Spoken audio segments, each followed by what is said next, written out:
नमस्कार।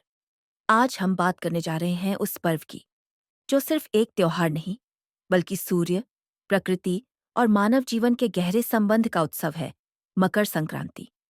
ये वह दिन है जब अंधकार से प्रकाश की ओर यात्रा शुरू होती है, जब ठंड धीरे धीरे विदा लेती है और जीवन में नई ऊर्जा का संचार होता है। मकर संक्रांति हमें सिखाती है झुकना, बांटना और आगे बढ़ना। मकर संक्रांति वह दिन है जब सूर्यदेव धनु राशि से निकलकर मकर राशि में प्रवेश करते हैं। इसी कारण इसे मकर संक्रांति कहा जाता है। यह एकमात्र हिंदू पर्व है जो हर साल लगभग 14 जनवरी को मनाया जाता है। कोही आता है क्योंकि यह सूर्य की गणना पर आधारित है। इस दिन से सूर्य की उत्तरायण यात्रा शुरू होती है, यानी दिन बड़े और रातें छोटी होने लगती हैं। शास्त्रों में कहा गया है, उत्तरायणम पुण्यकालः, अर्थात उत्तरायण का समय अत्यंत शुभ होता है।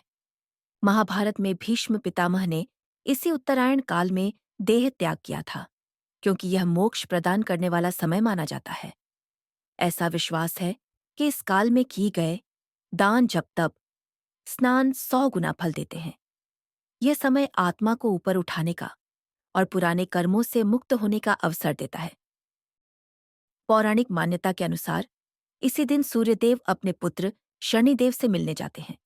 शनिदेव कर्म और न्याय के देवता हैं और सूर्यदेव तेज और अहंकार के प्रतीक। ये मिलन हमें सिखाता है कि अहंकार कितना भी बड़ा क्यों न हो, उसे विनम्रता के आगे झुकना ही पड़ता है।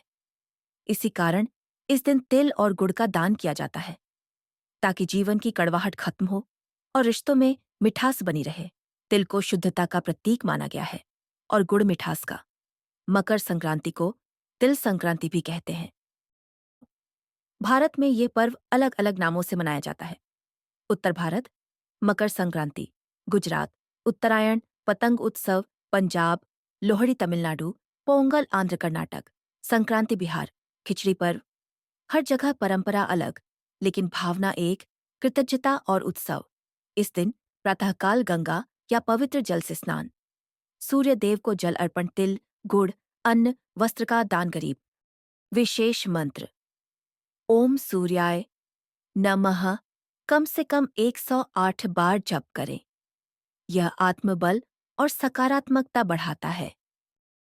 मकर संक्रांति हमें सिखाती है, जैसे सूर्य दिशा बदलता है, वैसे ही हमें भी गलत रास्ते छोड़ने चाहिए। जैसे ठंड के बाद गर्मी आती है, वैसे ही दुख के बाद सुख आता है।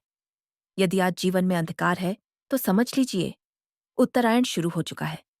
मकर संक्रांति सिर्फ एक तारीख नहीं, ये एक चेतना है।